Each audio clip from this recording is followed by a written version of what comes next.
Meus irmãos, minhas irmãs, eu vos saúdo com a paz do Senhor. Quero com muita alegria louvar a Deus pelo privilégio de retornar a esta linda igreja, a Demissão Campo de Suzano. Quero louvar a Deus pela vida do meu amigo, pastor Antônio Moura. Deus lhe abençoe, pastor Moura. Sua esposa, a doutora cantora Andréa Rocha. Simiso é uma bênção na minha vida. Deus tem feito maravilhas na minha vida através desta obra. Pastor Moura é um amigo de longas datas. Deus seja louvado, pastor Moura. Parabéns pelo trabalho de excelência realizado aqui em Suzano e também fora de São Paulo. Quero louvar a Deus pela vida dos pastores que aqui estão na minha retaguarda. Deus abençoe os pastores. Privilégio, uma alegria. Conheço alguns aí pela internet. Deus abençoe a cada um. Amém, meus irmãos? Para mim é uma alegria estar aqui com os irmãos. Eu acredito que hoje nós só mudamos de quarto. O mesmo Deus que está operando lá em São Paulo, está operando aqui em Suzano. Aleluia. Deus abençoe o pastor que trouxe a palavra aqui. E, como que é o nome mesmo? Cleiton Moura. Tem vários Moura aqui, tudo parente do senhor, é? Que bênção, né? Tudo família, maravilha. Amém, meus irmãos? Igreja linda, me faça acompanhado, já foi apresentado, o pastor Daniel e o diácono, nosso irmão Carlos. Deus está neste lugar. Abra sua Bíblia, por favor. Isaías capítulo de número 53. Nós congregamos ali no Ministério do Belém, em São Paulo, no setor 109, Interlagos. Aleluia. Glória a Deus. Culto de ceia. Vamos ler a palavra do Senhor. Aleluia. Este é o melhor lugar do mundo, meus irmãos. Aleluia. A casa do Senhor, onde nós temos toda a liberdade neste lugar. Prazer conhecer outros irmãos aí, é bênção de Deus este lugar. Grande aqui é só Jesus, né, irmãos? Isaías capítulo de número 53 nos diz assim a palavra de Deus. Quem deu crédito à nossa pregação e a quem se manifestou o braço do Senhor, porque foi subindo como renovo perante ele, como raiz de uma terra seca, não tinha beleza nem formosura, e olhando nós para ele, não havia boa aparência nele para que o desejássemos. Era desprezado e o mais rejeitado entre os homens, homem de dores, experimentado no sofrimento, e como um de quem os homens escondiam o rosto. Era desprezado, e não fizemos dele caso algum. Verdadeiramente ele tomou sobre si as nossas enfermidades e as nossas dores levou sobre si, e nós o reputávamos por aflito, ferido de Deus e oprimido. Mas ele foi ferido por causa das nossas transgressões e moído por causa das nossas iniquidades. O castigo que nos traz a paz estava sobre ele, e pelas suas pisaduras fomos sarados. Todos nós andávamos desgarrados como ovelha, cada um se desviava pelo seu caminho, mas o Senhor fez cair sobre ele a iniquidade de todos nós. Ele foi oprimido e afligido, mas não abriu a sua boca. Como um cordeiro foi levado ao matadouro, e como a ovelha muda perante os seus tosquiadores, assim ele não abriu a sua boca. Aleluia. Senta por gentileza, adorando ao Senhor. Meus irmãos, minhas irmãs, nós lemos nesta noite um texto da palavra de Deus, desta feita, a Bíblia Sagrada. Jesus Cristo, certa feita, disse, no Evangelho de João, no capítulo 5, e no versículo 39, examinais, pois, as Escrituras, porque cuidais ter nelas a vida eterna, e são elas que de mim testificam. Mesmo Jesus, certa feita, orando ao Pai em prol dos seus discípulos, ele disse, no capítulo 17, no versículo 17 do Evangelho de João, Pai, santifica-os na verdade, a tua palavra é a verdade. O autor da epístola aos Hebreus, no capítulo 4, versículo 12, vai dizer que a palavra de Deus, ela é viva e eficaz, mais penetrante que espada alguma de 2 gumes, e penetra até a divisão da alma e do espírito, juntas e médulas. Ou seja, aonde o psiquiatra não vai, o psicólogo não vai, o especialista de nenhuma área consegue ir, a palavra de Deus vai. Por quê? Este livro não é palavra de homem, é a palavra de Deus. O salmista, provavelmente Esdras, no Salmo de número 119, verso 9, ele diz assim: como purificará o jovem ou o mancebo o teu caminho? Aí ele responde: observando conforme a tua palavra.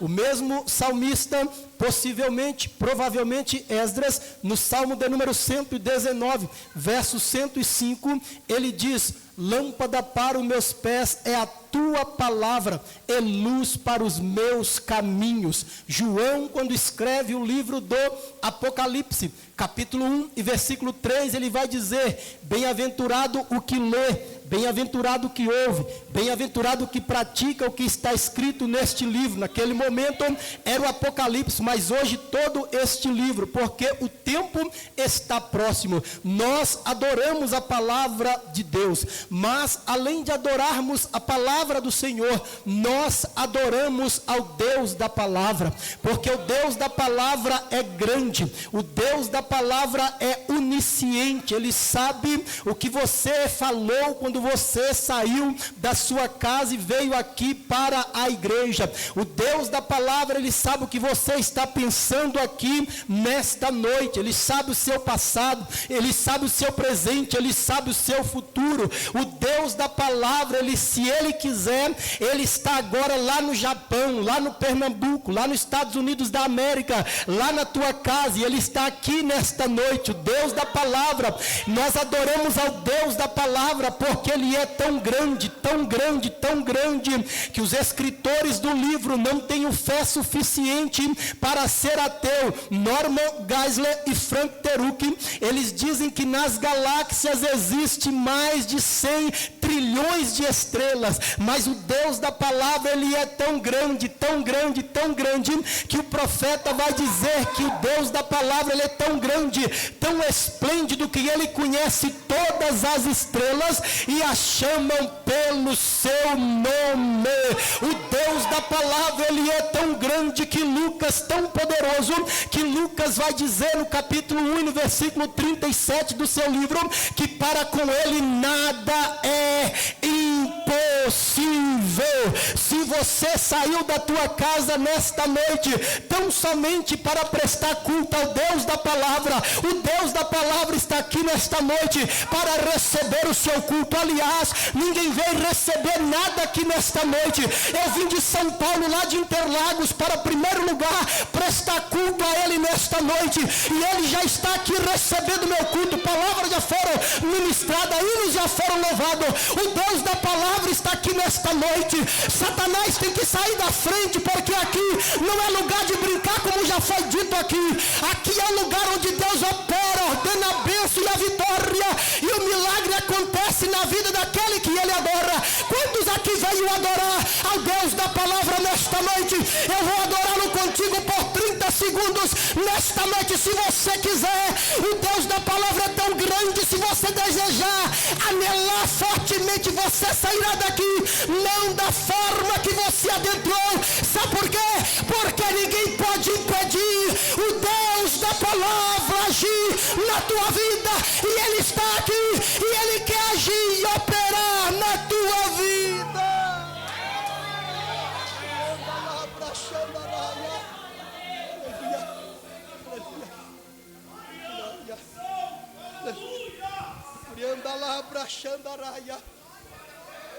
Deus da palavra.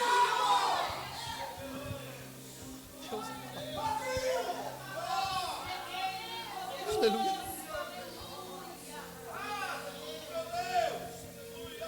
Meus irmãos, hoje é culto de ceia. Nós lemos nesta noite o texto do livro do profeta Isaías, que fala do texto, para grande parte dos estudiosos, como o texto do servo sofredor. Isaías capítulo 53, no capítulo 52, a partir do versículo 13, Isaías capítulo de número 53, é tido pela maioria dos teólogos como o texto do servo sofredor.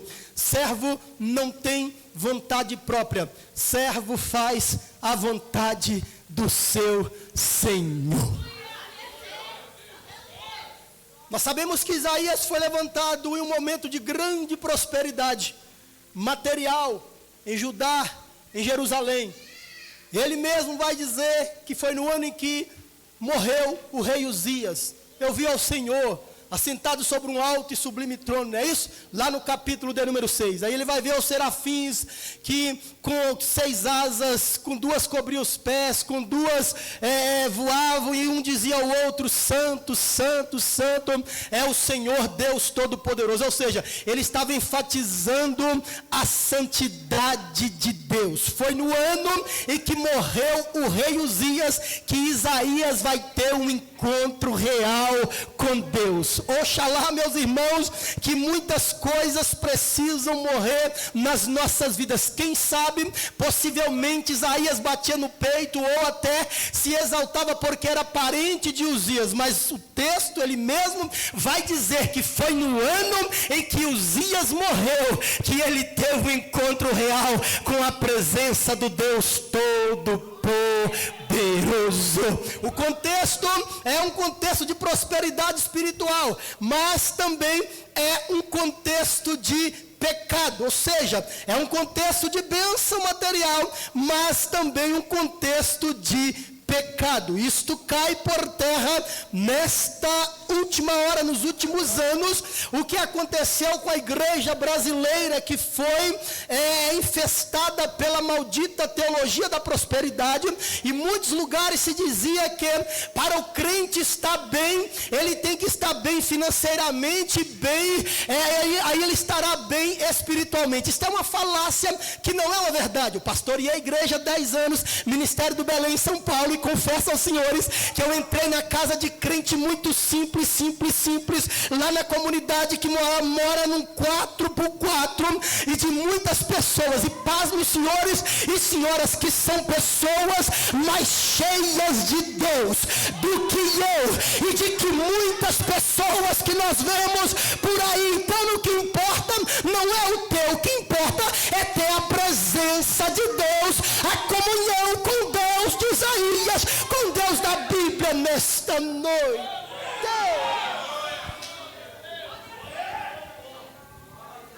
O povo de Deus está distante, meus irmãos, prosperidade financeira. Aí o profeta abre a boca e diz assim, olha como que ele diz: ouve, ó céus, e dá ouvidos, ó tua terra, porque o Senhor tem falado. Olha Isaías falando, dizendo ao povo que está espiritualmente em decadência, mas financeiramente bem. Capítulo 1, versículo 3. Criei filhos e engrandeci-os, mas eles se rebelaram contra mim. O boi conhece o seu possuidor, o jumento a manjedoura do seu dono, mas Israel não tem conhecimento, o meu povo não entende. Capítulo 1, versículo 4. Ai da nação pecadora. Isto é Isaías, irmãos, não estava numa igreja bonita como esta, não. Ele estava possivelmente na praça, próximo ao templo, mas quando ele passava, de repente, Deus enchia a boca do profeta. Aí o profeta abria a boca e quem estava próximo tremia e dizia: não é ele que está falando dele, é Deus que está falando na boca daquele profeta. Ai da nação pecadora, carregado de iniquidade, descendência de malfeitores, filhos corruptores, deixaram ao Senhor, blasfemaram do Santo de Israel e voltaram para trás. Ou seja, o profeta está apontando como que está o povo, mas Deus é assim, Deus é misericórdia, Deus é longânimo. O profeta estava apontando o problema, mas aí olha o que ele vai dizer: se o Senhor dos exércitos nos tivesse deixado algum remanescente, como já Sodoma, seríamos semelhante a Gomorra. Capítulo 1, versículo 10. Isaías vai ser usado por Deus e vai comparar aquele povo como o povo de Sodoma e Gomorra. Capítulo 1, versículo 10. Ele diz assim: ouvi a palavra do Senhor, vós poderosos de Sodoma, dai ouvidos à lei do nosso Deus, ó povo de Gomorra. 740, Deus está usando Isaías para trazer em memória o povo, o que aconteceu com Sodoma e Gomorra, e Deus vai usar Isaías e vai colocar aquele povo como o povo de Sodoma e Gomorra, que você já conhece a história, mas o nosso Deus é um Deus de misericórdia, é um Deus de bondade.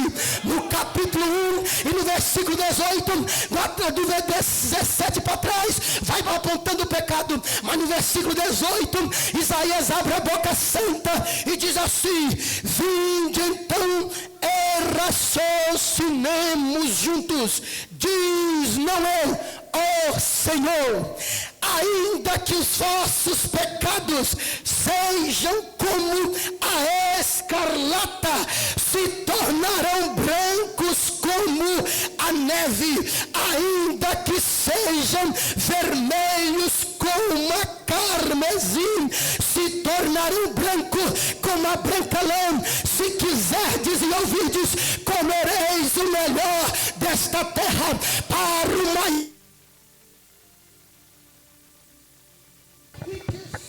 naquele momento, para o maior pecador, para a nação pecadora, ele está dizendo assim: ainda que os seus pecados sejam vermelhos como a carmesim, eu anuncio nesta noite um Deus que pode transformar os seus pecados como a branca lã.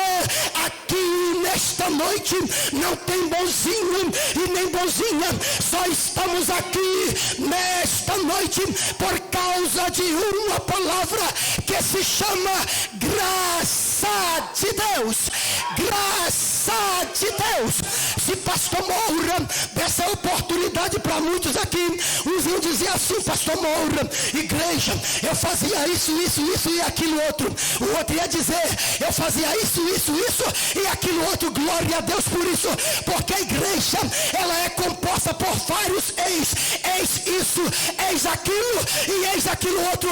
Aí Paulo, escrevendo aos Coríntios, ele vai dizer: assim é, quem está em Cristo, nova criatura é, eis que tudo se fez novo, as coisas velhas se passaram, tudo que não prestava ficou para trás, agora é Kadosh, Kadosh, Kadosh, Kadosh. Se você concorda, levante a mão e adore ao Deus da palavra nesta noite.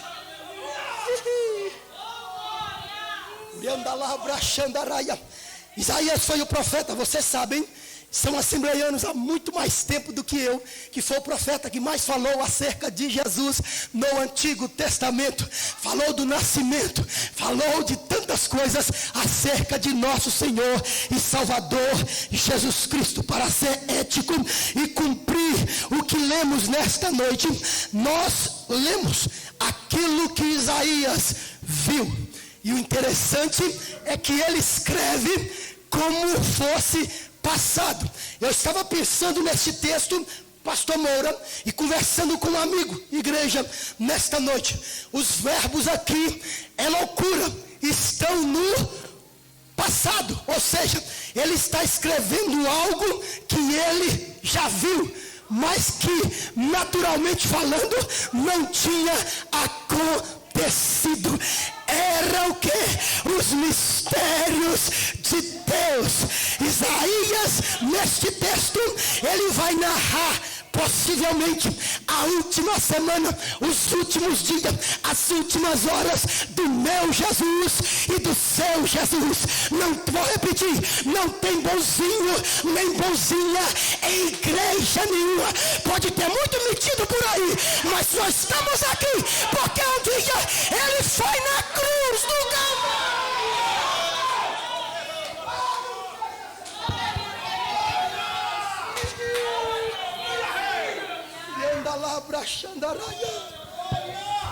O profeta escreve como se estivesse lendo num telão, e ele vai dizer as últimas semanas do meu Jesus e do seu Jesus. Ele vai dizer: ele era desprezado.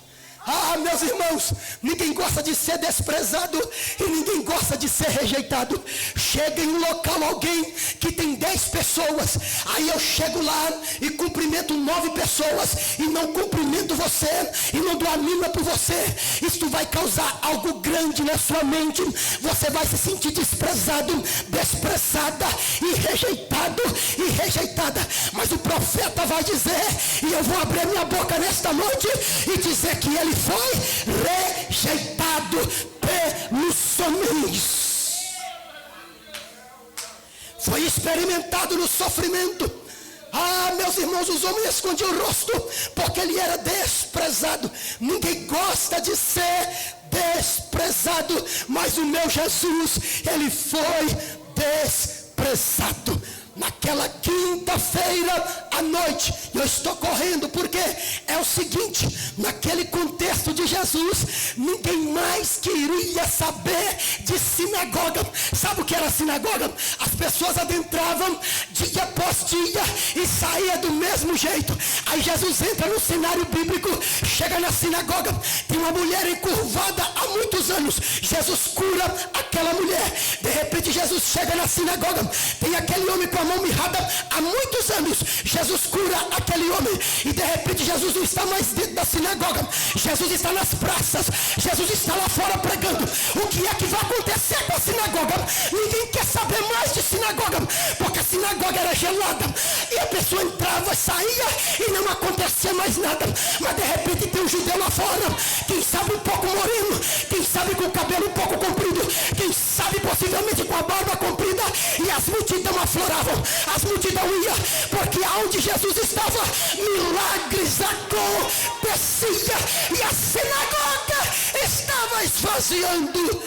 Mas como nem tudo é flores, marcaram o seguinte: precisamos parar este homem, porque ninguém mais está querendo saber de sinagoga.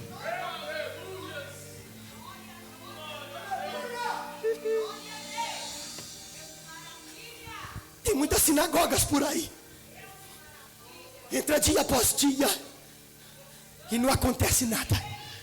Aleluia. Mas o Deus dos milagres está aqui nesta noite.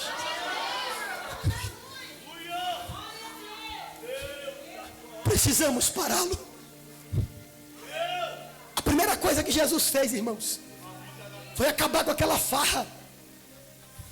As famílias chegavam, pastor Moura, com um animalzinho, uma ovelhazinha pequena vindo da roça no dia da adoração. Os guardas da porta diziam: você é louco de apresentar isso a seu Deus? Você tem coragem disso? Estou conjecturando. Toma aqui 10 reais por essa ovelhinha e compra lá no templo algo mais especial para dar, para oferecer ao seu Deus. A família, na sua humildade, pegava aquela ovelhinha, vendia por 10 reais. Estou conjecturando, atualizando.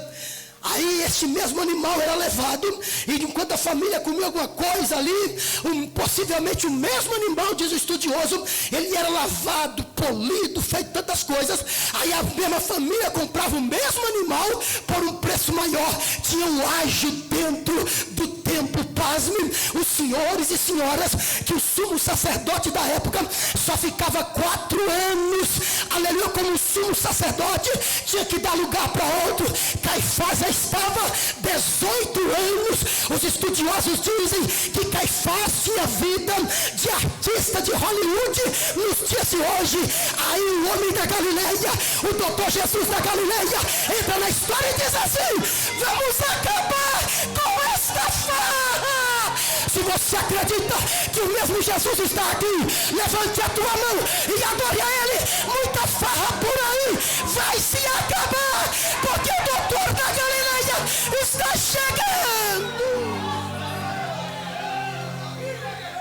E anda lá para Xandaraia.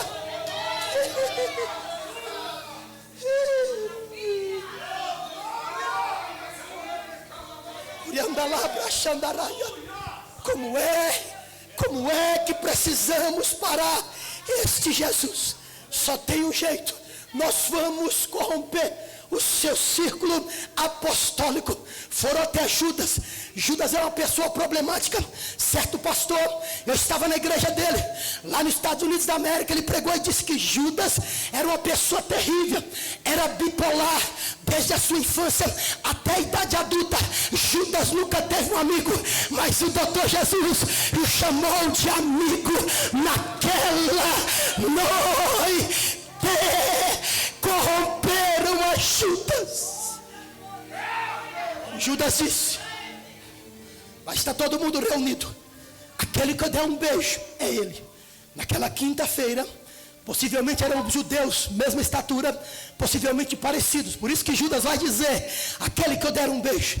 E naquela quinta-feira, Jesus está celebrando a Páscoa, instituindo a ceia junto com seus discípulos naquela quinta-feira à noite. E de repente chegam os algozes do meu Jesus e do seu Jesus. Pedro precipitadamente pega a espada para cortar o pescoço, mas por misericórdia de Deus, ele acaba cortando a orelha daquele soldado. Jesus pega a orelha e coloca de volta e diz: Pedro, guarda a tua espada, guarda a tua espada, Pedro. Se eu precisasse, eu rogaria o Pai e lhe mandaria a região. Guarda a tua espada, Pedro.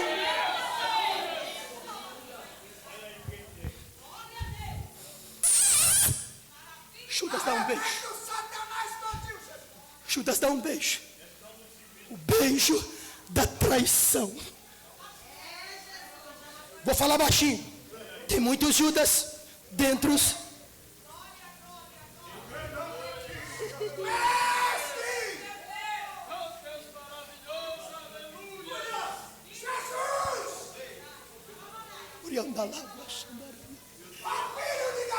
Jesus, amigos, estou tanto tempo convosco aí, não precisa. Pegaram o meu Jesus, vou correr. Pegaram o meu Jesus, tudo errado. Tiver alguém da área jurídica que vai perceber, está tudo errado. Mas pegaram o meu Jesus naquela quinta-feira e o levou para ser interrogado.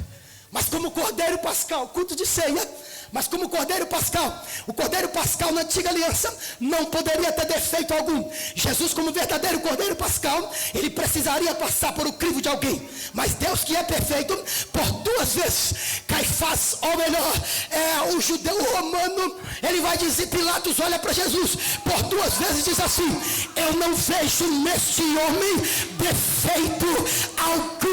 Era o meu Jesus, o seu Jesus, o seu Jesus, passando pelo crivo dos homens como um verdadeiro Cordeiro Pascal para cumprir o propósito de Deus.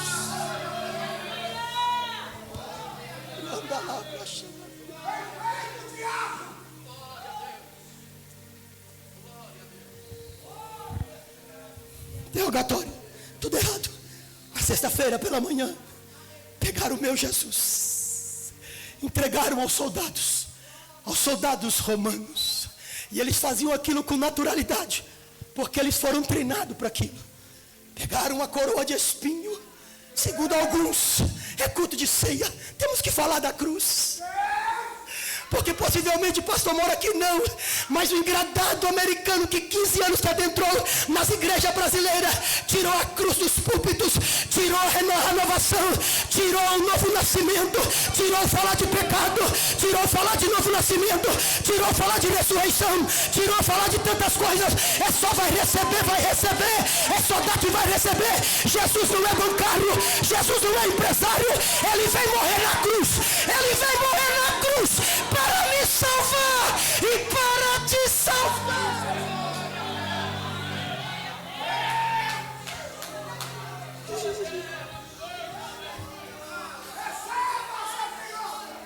Como ovelha muda, ele não abriu a sua boca.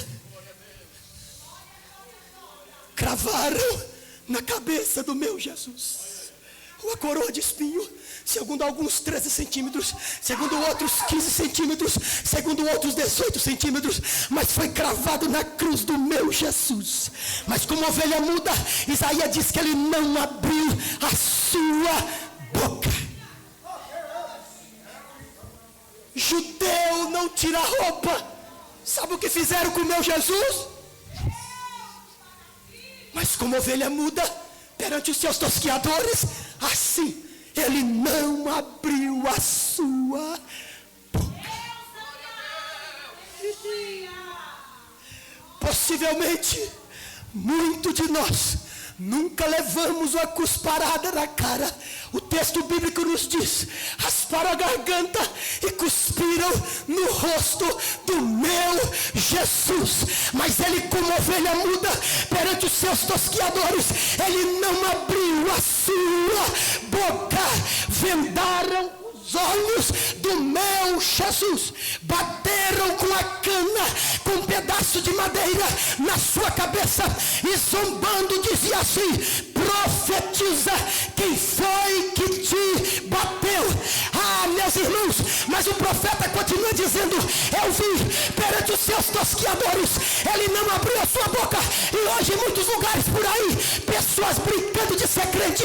Satanás não brinca de ser Satanás. Jesus morreu na cruz para me dar vitória, para te salvar. Então nesta noite, abra a boca e glorifique ao Jesus.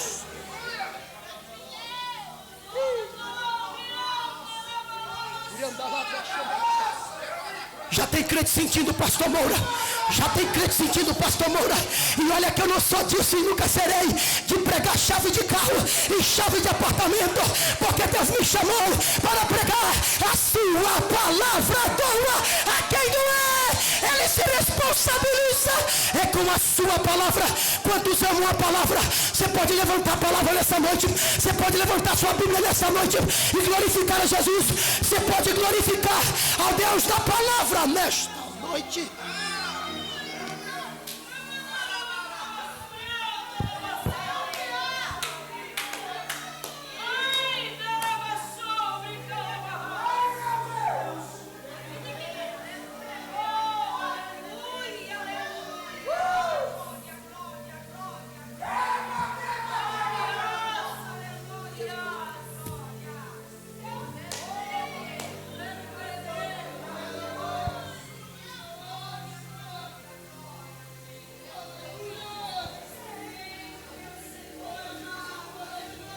Do meio-dia até as 15 horas, o meu Jesus está na cruz.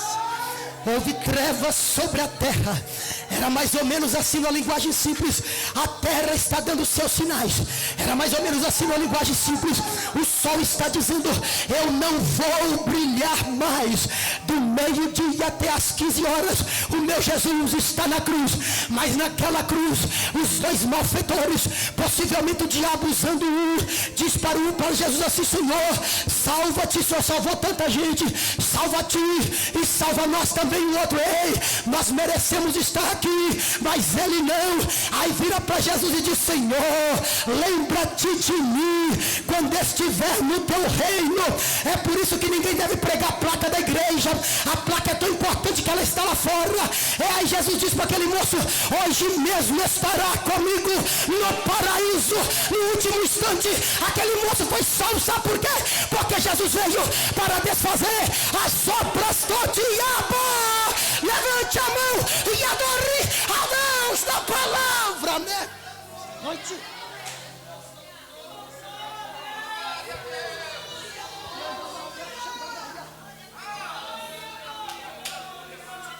Quando foram quebrar as pernas do meu Jesus, não precisou, porque antes disso ele vai falar umas palavras lá na cruz do Calvário.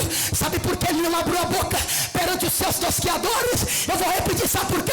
Porque ele estava enxergando aqui, nesta noite, a igreja de missão, Campo de Suzano, perante os seus tosquiadores. Ele não abriu a sua boca, sabe para quê? Para mim, você abrir a boca santa e dizer: eu estou aqui, sabe por quê? Foi Jesus, foi Jesus, foi Jesus, foi Jesus na cruz que me salvou. Se é verdade, adore. Adore ele por 30 segundos. Adore ele por 30 segundos. Adore, glorifique, fale em línguas, bata palma. Adore.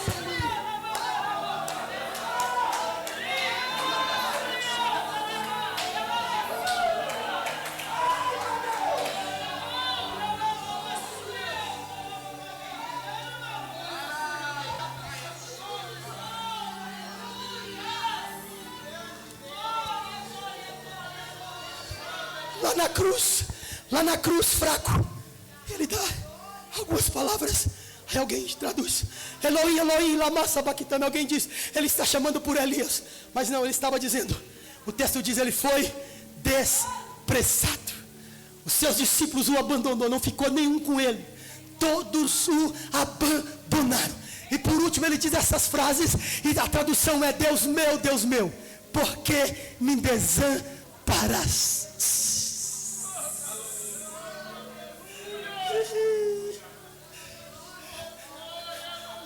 Pedro o traiu, os discípulos deram linha.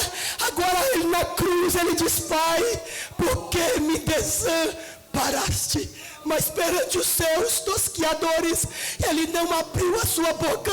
Eu vejo nas igrejas muita gente brigando. Pastor Moura, eu pastorei a igreja 2 anos, brigando para ter oportunidade. Não é? O pastor não me dá oportunidade, vou sair da igreja. Tem crente que sai da igreja porque o pastor ficou 1 mês sem dar oportunidade para ele. Mas ninguém briga para estar na praça pública, para evangelizar. Ninguém briga para devolver o dízimo primeiramente lá na igreja. Ninguém briga para vir para a oração logo pela manhã. Ninguém briga para essas coisas. Agora o púlpito onde todo mundo está vendo, todo mundo quer holofote, sai para lá, porque isso não é cristianismo, isto é exibicionismo. Jesus morreu.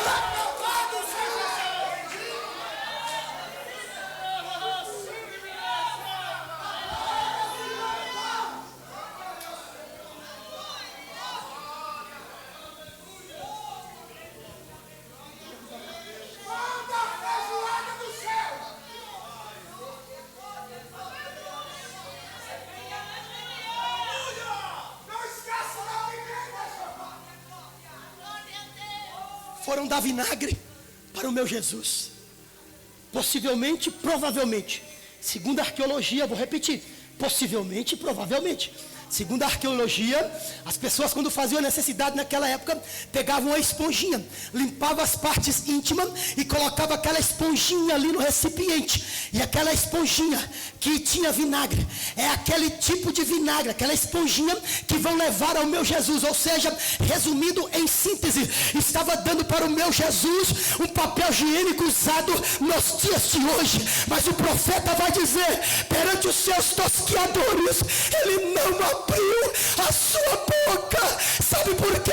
Vou repetir, porque ele estava enxergando a igreja brasileira. Aqui nesta noite eu glorifico a Deus, que a igreja brasileira, ela está passando por uma transformação. Tudo que não presta, tudo que não reluz, ele vai tirar, ele vai limpar nesta última.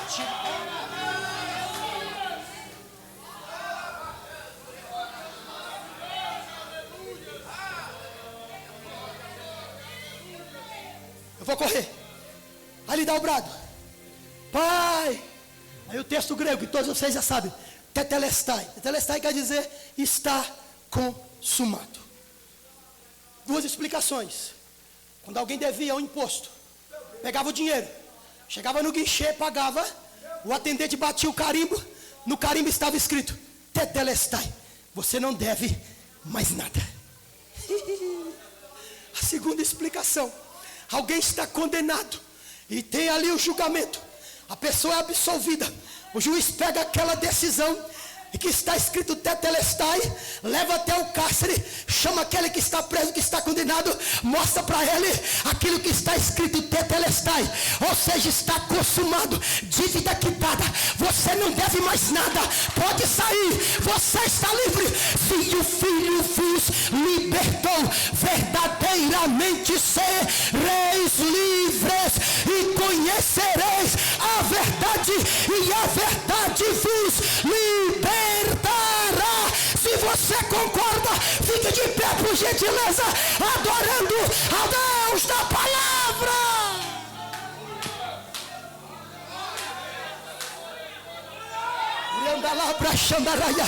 Levante a mão e adore. Levante a mão e adore, que eu estou encerrando. Levante a mão e adore. Sexta-feira pegaram o corpo do meu Jesus e colocaram naquele túmulo.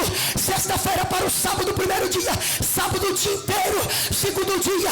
Sábado a partir das 6 da noite às 6 da manhã. Terceiro dia. O coração das mulheres, dos discípulos estão em frangalhos. As mulheres estão dizendo assim: meu pregador, colocaram o meu Jesus naquele túmulo. Quem é que vai remover a pedra? Aí no domingo pela manhã, elas pegam especiarias,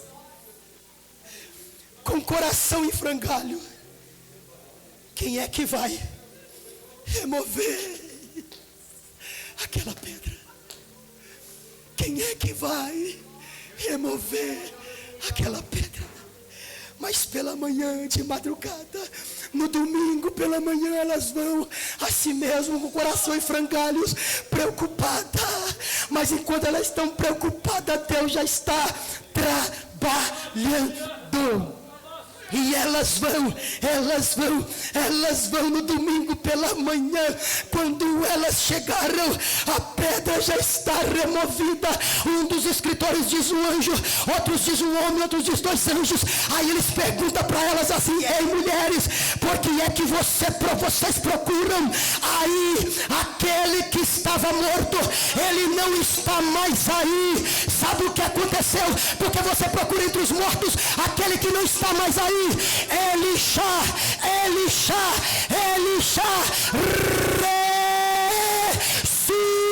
ressuscitou. Se você acredita nesta palavra, que o Deus da palavra, ele ressuscitou, adore a ele nesta noite, adore a ele nesta.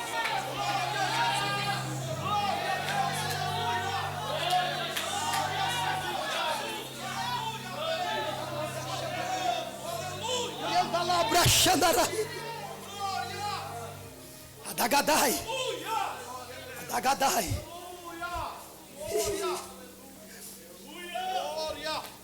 O domingo à tarde, repita comigo, domingo à tarde.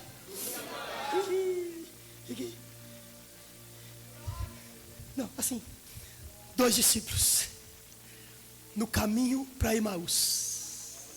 Repita comigo, domingo à tarde. Eles estão indo, vamos caminhando. E um dizendo para o outro: rapaz, Alamantúria, o que aconteceu com o meu Jesus?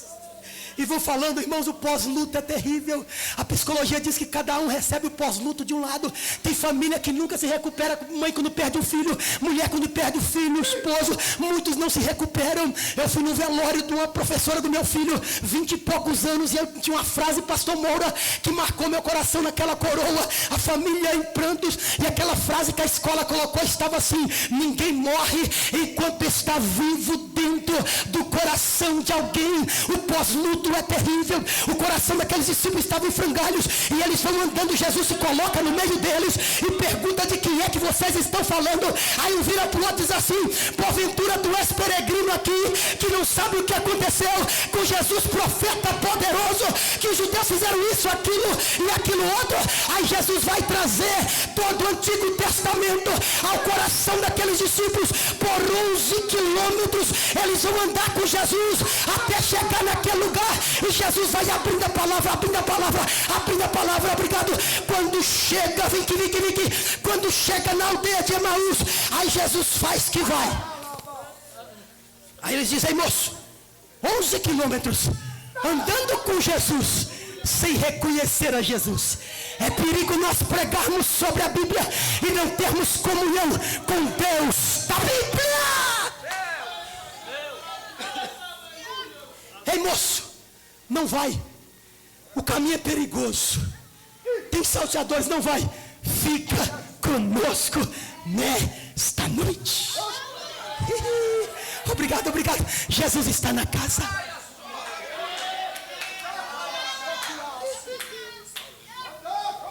Jesus adentra naquela casa, pastor Moura. Olha o que aparece: pão. Aonde Jesus está, tem pão. Pastor Moura, quando o senhor vai partir o pão aqui da ceia, é uma coisa. Quando qualquer pastor parte a ceia, é uma coisa. Mas naquele momento Jesus pegou o pão. E eles deram o pão para ele agradecer. Quando ele vai agradecer, aleluia, olha, os olhos dele se abrem. Jesus desaparece da frente deles. Aí, meu pastor, um diz para o outro assim: rapaz, era ele, ele ressuscitou, e ele um diz assim para o outro: porventura não ardia em nossos corações quando ele nos abria a palavra? Aí eu vou conjecturar um pastor pregador que diz assim: se fosse eu dizia assim, ardia no céu, pois o meu continua ardendo até agora, e eles vão voltar 11 quilômetros aonde estavam os demais e vão dizer: ele rei, levante a mão e adore, ele ressuscitou, levante a mão, fecha os olhos e adore a ele.